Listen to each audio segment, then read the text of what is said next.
Mike, we'll start with Randy Vasquez. I mean, coming into the season, maybe a little bit of an unknown only because of not a huge career sample size to work on. But how pleased have you been with what nice job he's done keeping you guys in ball games here in the first half? Yeah, I think we did get some representation of Randy from last year. You know, he's got close to 20 starts. Right now he's got the third most starts of anybody on the staff going back to last year. But this year is more representation of him being able to get there every fifth or sixth day. And we learn more every time he gets out there. And what we continue to learn is that, you know, he's got the ability to go out and, you know, when he's at his best, throw strikes and move the ball around, disrupt the hitter's timing. And when he does that, he lets our defense play, which our defense has been exceptional this year.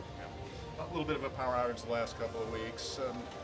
Any concern level, or what might you attribute to, other than just beyond the ebbs and flows that an offense goes through during the season? You know, listen, if we knew for sure, we'd be, you know, have some clarity on it. You know, I think it's the ebbs and flows of the season.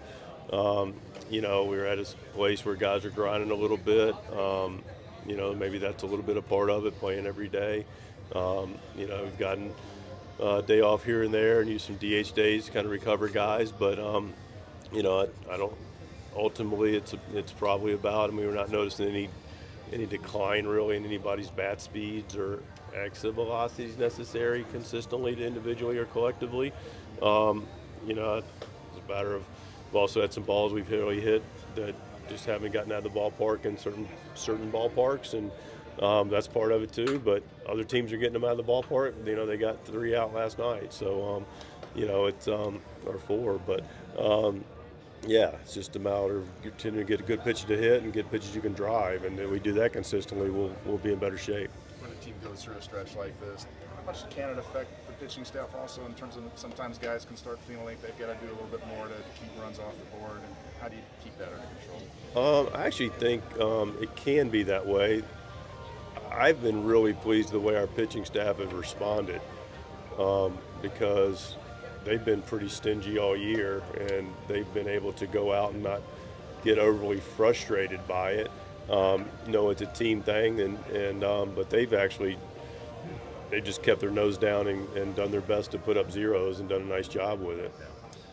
Pitching over the next couple of days. And the other thing I'll also supplement that is, you know, that does need to be appreciated, at least from my seat, and I need to share it, is, you know, we haven't been able to be as consistent in a very inconsistent world offensively that is Major League Baseball. That has not affected our defense. You know, you mentioned about the pitching, but I think we all know the game well enough and aren't going to be naive that pitching and defense go together. And you look at our defensive numbers in the last 6 weeks, and they're stellar.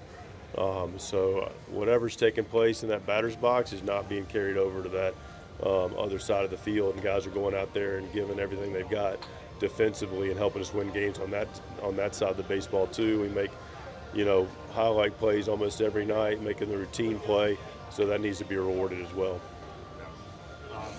What can you share with us regarding the pitching moving forward? Ryan Berger possibly going tomorrow, and you Darvish. How's he scheduled right now? Yeah, I mean, we're looking for Berger tomorrow and Darvish on Saturday, and then Pivetta wrap up the first half before the All-Star break on Sunday. Can you give us an update on Michael King, how he's doing, and also Joe Musgrove, if you don't mind? Yeah, Michael's in his, you know, since the last update, still continues to be very favorable. And last update was the most favorable we've had.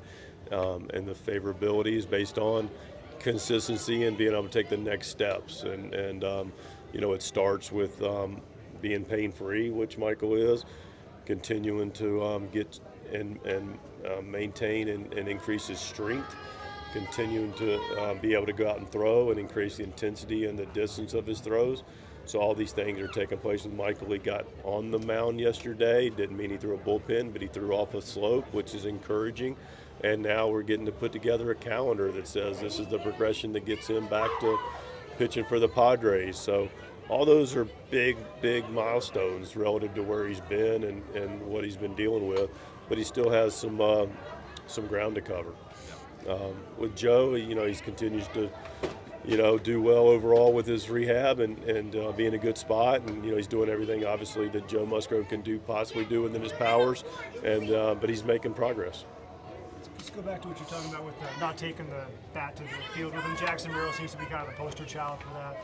He's never really struggled like he has probably in his entire life. Do you sit him down, talk to him, or give him a space? How do you handle young players going through this kids right now? Yeah, I mean, listen, we always talk to our players, and it's part of my responsibility to make sure that we're communicating with them, being outlets for them, giving advice, sharing thoughts that we have from our chair and experiences. And yeah, those are being done, but they won't be done out of school.